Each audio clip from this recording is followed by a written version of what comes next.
have got to talk about the Don't Worry Darling Venice Film Festival premiere. It was a hot mess in the most dramatic, awesome way possible. Yeah. Guys, this movie, at this point, like, I wanted to see Don't Worry Darling. It looked good. Mm-hmm. But at this point, I am dying to see a documentary of the behind-the-scenes making of this movie. I had to be a fly on the wall. Right. Oh, my God. So, okay, first of all, so it seems like Olivia Wilde and Harry Styles, they arrived separately to Venice. So they're like doing everything in their power to not seem like a couple, which, why? We all know. You're not fooling anyone. Like, unless, and here's where the rumor mill kicks in. So rumor, maybe they broke up and they don't want anyone to know it yet because there's already so much that's taking away focus from the movie. But otherwise, everyone already knows that you had an affair, you cheated on your husband, he served you divorce papers. I mean, why are you acting like this isn't a thing? Just be together. Like, yeah. It's weird it got to the point where it was weird how they were trying so hard to not interact with each other.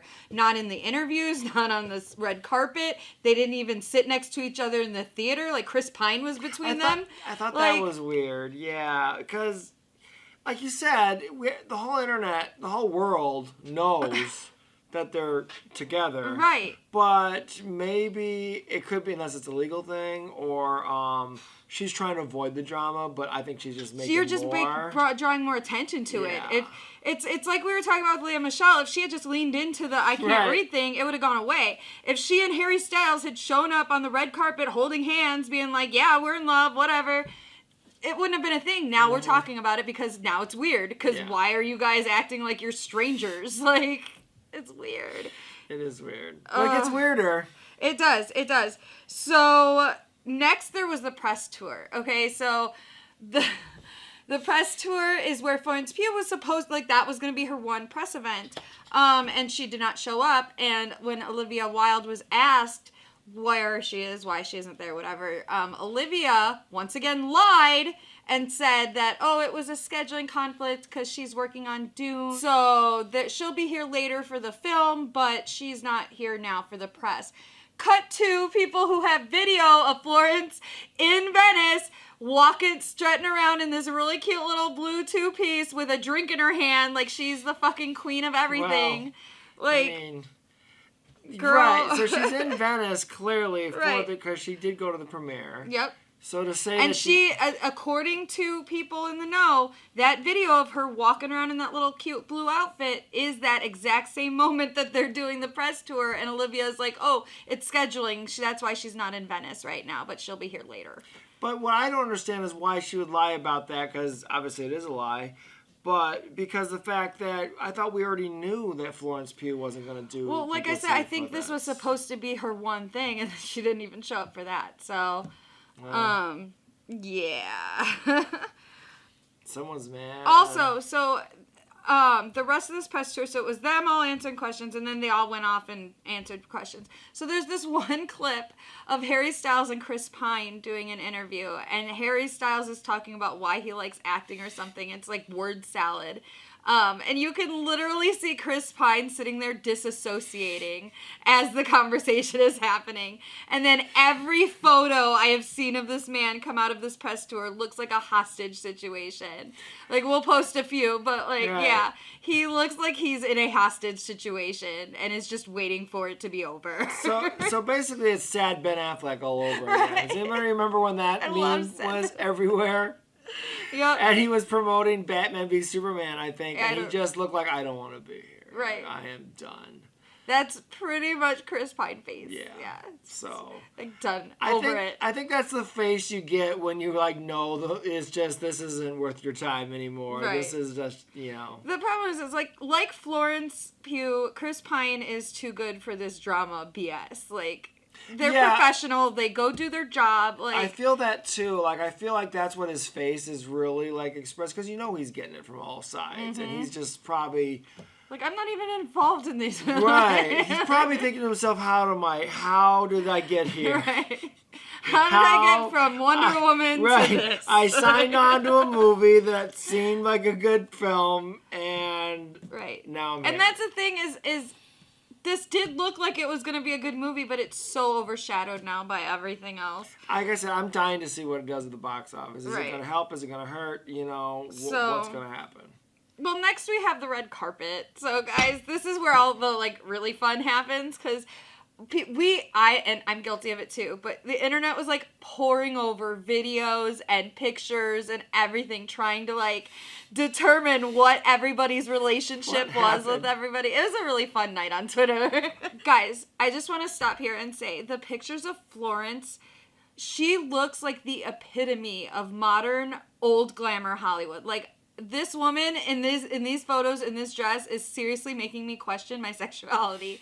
Like, she is so beautiful. It's impossible. Like, she really is. Like, I personally think she's one of the hottest movie stars out there. I mean, like, as far as like that Office episode where they're trying to figure out is Hilary Swank? Right. Yeah, there's no question about Florence Pugh. There was no question. Like, in my opinion, Harry Styles should have looked at her instead of. But on the other hand, she was with somebody else, so. Yeah, well, Zach Braff. But if you're gonna cheat, that's a whole other thing. That Zach Braff situation is a whole other thing. Story. Okay, so moving on from she looked fantastic and Chris Pine looked a little weird. Like, I don't like his long hair. I hope it's for a part. I really I think it is, but I don't like it. I think he's still a very handsome man, but that hair is not for him. Like I said, it better be for a part. Like, I saw someone tweet out there, like, how is it that you have Chris Pine and Harry Styles in a movie, but Nick Kroll is the best looking one on the red carpet? Like, because, Harry Styles showed up with some, like, giant 70s collared, like, that didn't match with his suit. It was weird.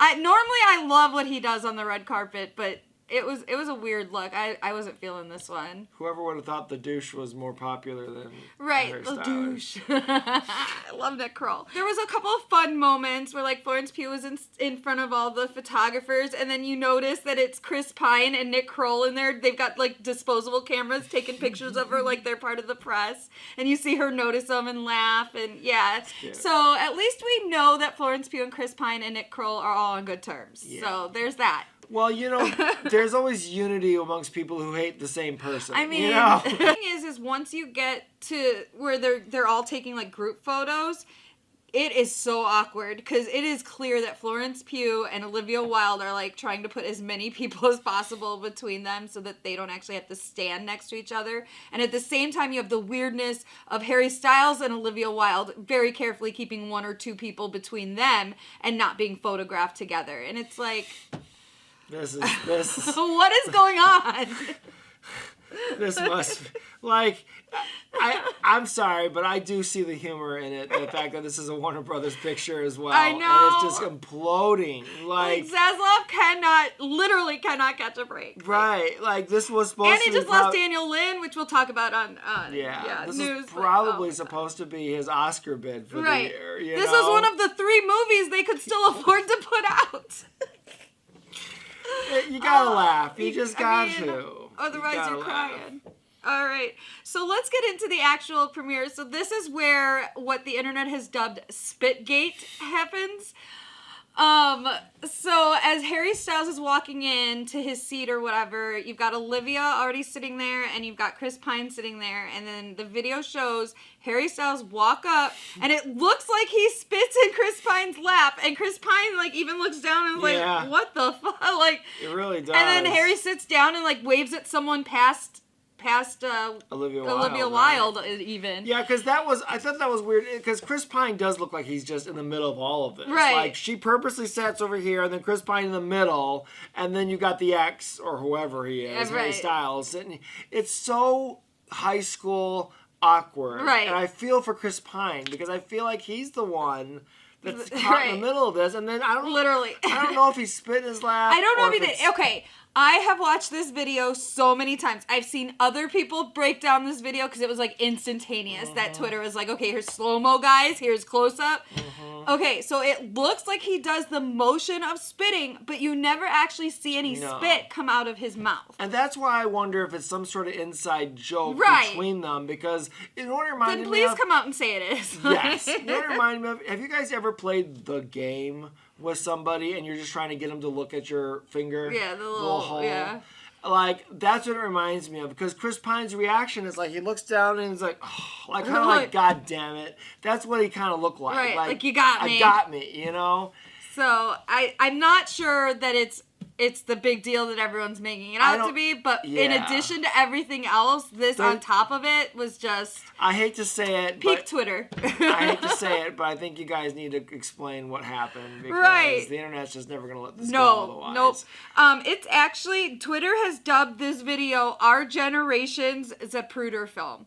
If you don't know who Zapruder is, Zapruder film is literally, you've seen it. It's the video of JFK getting shot in color on 8mm. Yes. And the person who filmed it was, what was his name? Abraham Zapruder. Yeah. That was it. Yeah. I wanted to get his first name. Okay. Yeah, Abraham Zapruder was the guy who actually filmed that. And Very people poured over that, to this day are still pouring over that footage, looking for evidence of all the different conspiracy theories. Okay, so the best part of all of this is, now that you brought that up, is that the reason why I think the internet has dubbed it this, because there was a very famous Seinfeld episode where Kramer and Newman are at the ball game and they're blaming a baseball player. I can't think of his name, was Hernandez. Hernandez supposedly spit on them as they were walking by, and they do this whole JFK spoof of it hitting him in the head, replays.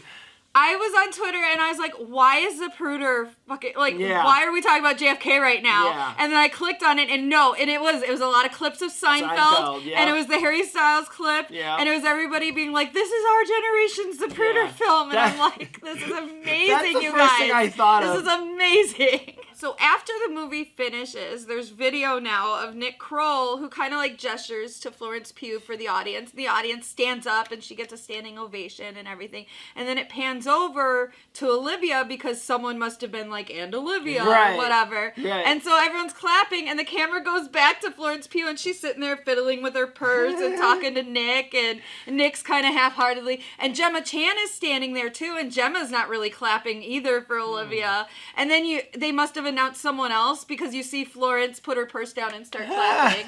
Like, the shade, you guys. I can't even.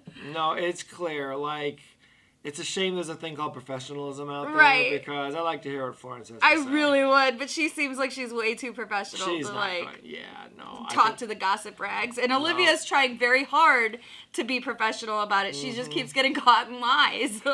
I really want to be her friend right now, though, so I can hear the real story. I was like, girl, tell me everything. What happened? All right, and then also at the premiere, this got a big moment, was at some point Harry Styles kissed Nick Kroll. Wow. And I mean, I would for either. So I would kiss Harry Styles. I would kiss Nick Kroll. I was gonna say, at some point, even straight guys have to be like, well, it's Harry Styles. I mean, I would have flat out made out with Florence Pugh last night. Like, she looked good. I believe it. So we'll end this with the reviews that have been coming out since the premiere. Not so great, you guys. When I last looked, it was at like a 45-46% on Rotten Tomatoes, with like about 20% or 20 reviews in. Remember, those are only critic reviews. It's not an audience score yet. But most of the reviews I've seen are pretty middling. Like, a lot of people seem to agree that Florence Pugh did fantastic. Chris Pine was good. They're saying Harry Styles wasn't as bad as everyone was saying he was. So that's a good thing, especially for the Harry Styles fans. But what they're saying is that this movie seems like it has a message it wants to give, but it gets garbled in translation. So it's not, and it's also, I've seen people say, well, if you're a sci-fi fan, it's kind of predictable what's going on as it's happening. I told him, I said, when the trailer first dropped, I got strong Blade Runner and Stepford Wives vibes. Like, it was like I was like, they took Westworld. Blade Runner and Stepford Wives and like slapped it together. Yeah, no, I have a feeling, I've already got some ideas on what I'm expecting from the movie, and we'll see what happens, if we're right or not. But that's what's going to determine whether I think it's predictable or not. Or how easily it's predictable. I'm still going to see this movie because I I do think we want have to now. But you guys, I'm so dying for a behind the scenes expose. Like, would kill for it. All right, so I just want to go over some of the bigger rumors that have come out. Now, I want to emphasize rumors. This is not, do not take my word for not it. Fact. Some of the rumors that have been coming out from insiders and people on set was that one of the main reasons that there's a lot of tension between Florence and Olivia is because Florence is friends with Jason Sudeikis. They had met somewhere before. They became friends. She was cool with them.